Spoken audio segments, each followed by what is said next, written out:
compris que le courage n'est de souffrir. El telón del corazón. Fanfic de Patricia Pera. Capítulo 10. Narrado por Leire Zabal y Marco Reggio. El amor no conoce límites, ni siquiera los de la destrucción. Volví a casa con la cabeza ardiéndome. Me di una ducha y encendí la chimenea. Tenía frío, afuera y dentro de mí. De repente escuché un golpe insistente en la puerta. Me preguntaba, ¿quién podría ser a estas horas? Cuando abrí, el rostro lloroso de Terence se materializó ante mí. Karen, ayúdame. Y se desplomó entre mis brazos. Terence, ven cerca del fuego. Lo acabo de encender, abrígate. Eres un bloque de hielo. Has estado afuera solo con esta chaqueta. Hace un frío tremendo. Lo hice sentar junto al fuego y me acomodé a su lado. Aquella imagen tan hermosa que me había contado de él y Candy frente a la chimenea en Escocia se materializó, pero conmigo al lado, y me pareció una terrible broma del destino. Terry, ¿qué pasó? Cuéntame todo. Y él no esperaba otra cosa. Como un río desbordado me contó todo. El intento de suicidio de Susana, Candy que la había salvado, su paso frente a ella con Susana en brazos en aquella maldita terraza, su desgarradora despedida en las escaleras del hospital y la decisión tomada por ambos de no volver a verse nunca más. Me dijo que se mudaría a la casa de Susana muy pronto.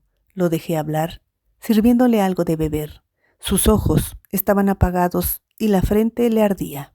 Seguramente por la fiebre, pero también por la lenta agonía del alma, la suya, que poco a poco se estaba apagando irremediablemente.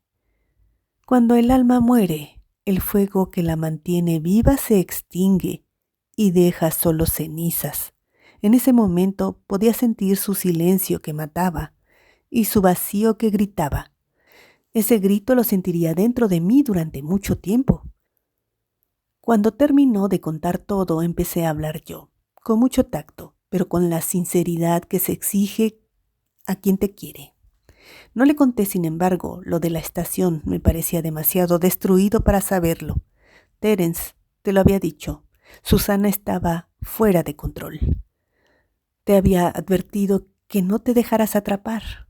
Dejaste que todo se desbordara. No es un reproche, amigo mío, es la verdad. Ahora me dices que quieres ir a vivir con ella, pero ¿sabes lo que significa vivir con alguien que no amas? Te matará lentamente. No puedes hacerlo. Debes hablar con Candy. Fue ella quien me dejó. No digas tonterías. Tú la acompañaste a hacerlo. Debías tomar la situación en tus manos, hacerte hombre, no mártir. Sabes muy bien que tengo razón. Y luego me hablas del anillo perdido, ese que querías darle. Lo localizaremos. Yo te ayudaré. Tú no estás en condiciones de hacerlo. ¿Por qué me hablas tan duramente? Porque, Terry, tenías una gran fortuna, amar y ser amado, y la desperdiciaron rendidos sin luchar, por un maniquí sin alma. Además, verás lo que significa estar con ella. Pensé que eras mi amiga y que me habrías entendido. Justamente porque soy tu amiga, puedo darme el lujo de darte también unas palmadas. La amistad no siempre es decir sí, a veces también es decir no, pero a pesar de estar enojada con ambos, te ayudaré a levantarte, empezando por el anillo. Pero sucumbir a semejante lógica del terror no, querido, no lo permitiré. Y debes saber que Susana tendrá una vida difícil conmigo. También le diré claramente lo que pienso. Karen, tengo frío. Lo creo. ¿No lo sientes? Tienes una fiebre tremenda. Descansa aquí conmigo por esta noche. Karen, puedes avisarle a mi madre que estoy contigo y que tengo fiebre. Fue entonces cuando me reveló la identidad de su madre, nada menos que mi ídolo. Eleanor Baker. Me lo dijo sin un ápice de emoción, como si hablara a otra parte de sí mismo. Durante la noche tuvo un sueño muy agitado. No podía saber cómo reaccionaría su cuerpo ante ese distanciamiento. Así que, a primera hora de la mañana, fui a la dirección que me dio para avisar a Eleanor de todo. Ella se alarmó de inmediato y quiso venir a ver a su hijo. No podía creerlo, ni siquiera ser feliz por tener ante mí a mi ídolo. La preocupación por mi amigo lo eclipsaba todo. Eleanor me preguntaba qué había pasado, pero no dije nada. No podía traicionar la confianza de Terence. Terry decidió volver a casa, no quería molestarme, así que su madre y yo nos turnábamos para cuidarlo. Más que la fiebre, me preocupaba su psique. Pasaron varios días antes de que se pusiera de pie. Estaban las funciones de Romeo y Julieta, que realizó puntualmente, pero yo veía claramente su declive. Karen, ya no siento el latido de mi corazón en el escenario.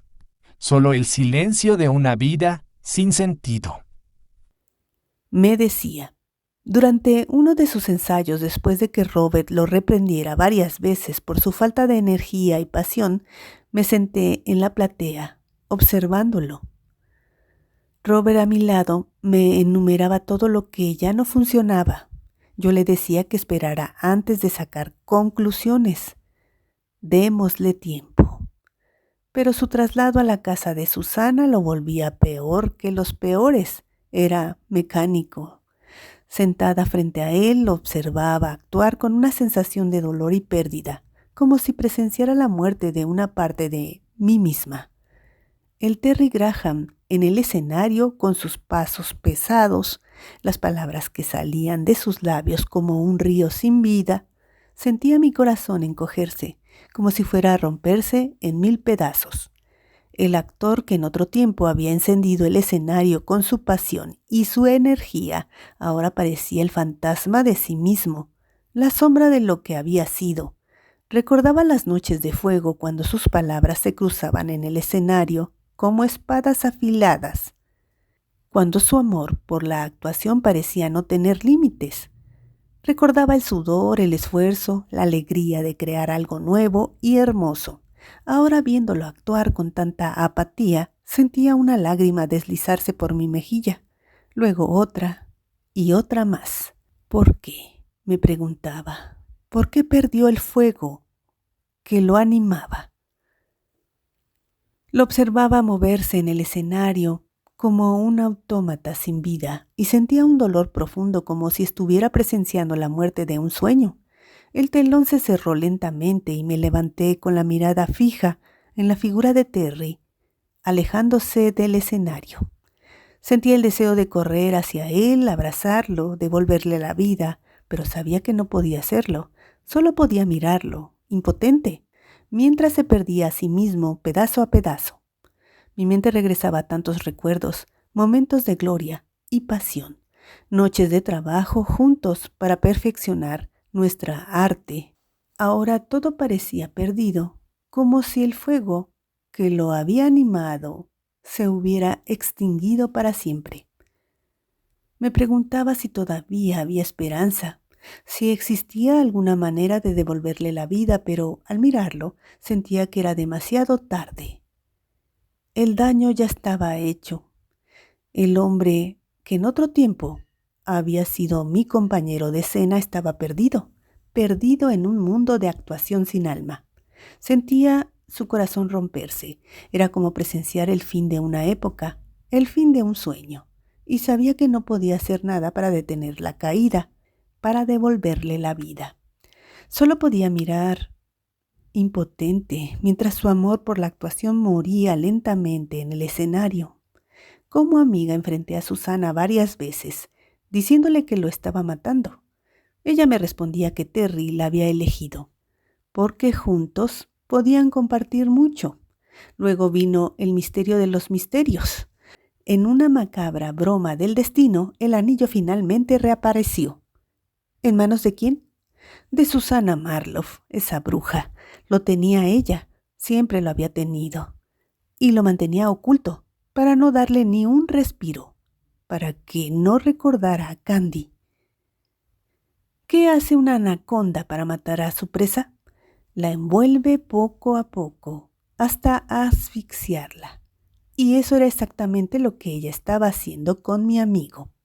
El día que descubrí todo esto, Terry estaba presente. Había escuchado cada palabra. Estaba a punto de hacer una tontería. Su rabia se lanzó contra Susana, pero por un instante pensé realmente que quería matarla.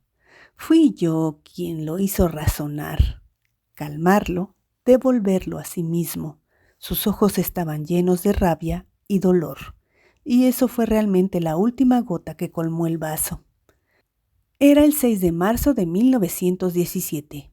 Nunca podré olvidar ese día. Después de ese terrible enfrentamiento, ya no pude localizarlo. Pensé dentro de mí que solo quería aislarse un poco, pero al día siguiente, 7 de marzo, cuando fui al teatro y no lo encontré, me alarmé de inmediato. Pasé por la casa de Susana, luego por su apartamento, pero nada. Ni siquiera su madre sabía nada, aunque trató de tranquilizarme diciendo que Terry a veces necesitaba momentos solo para él. Volví a casa esa noche, nada tranquila. Me dormí bastante rápido, pero tuve una extraña visión en el sueño. Terry frente a mi puerta, despidiéndose. Yo trataba de detenerlo, pero él se hundía en la nieve, que poco a poco se convertía en un río, y ese río olía a alcohol. Me desperté de golpe, presa de una ansiedad fuera de control. Por suerte, era solo un sueño, me dije, pero me prometí a mí misma que al día siguiente lo buscaría por todas partes. No podía permanecer en esa angustia eterna. En realidad descubrí tiempo después que, en ese momento, frente a mi puerta, mi amigo realmente me estaba diciendo adiós. Hundido con ese adiós en un túnel de alcohol y depresión que marcaría para siempre su joven vida. Rockstone. Ese era el nombre de la espiral de degradación en la que Terry Graham había decidido irremediablemente suicidarse lentamente. De una entrevista a Karen Clays después de la desaparición de Terry Graham en Nueva York, marzo 1917. Señorita Clays, ¿dicen que Terry huyó por problemas con el alcohol? Terry se ha tomado un momento de descanso del teatro. No somos máquinas, ¿podemos hacerlo o no? Usted recibió el premio con el éxito de Romeo y Julieta. ¿Se comunicaron por esto? Sí, todo, absolutamente en línea con mi colega. Últimamente se hablaba de una convivencia con Susana. Tal vez su crisis se debe a esto. No hay crisis, es solo que Terry necesita respirar un poco. Déjenlo descansar. Sin embargo, la botella no lo deja descansar.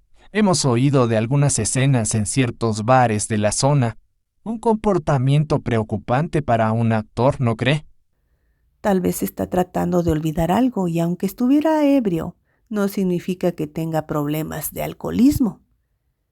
¿No cree que este comportamiento puede haber afectado la relación con la joven que dicen desaparecida de su vida?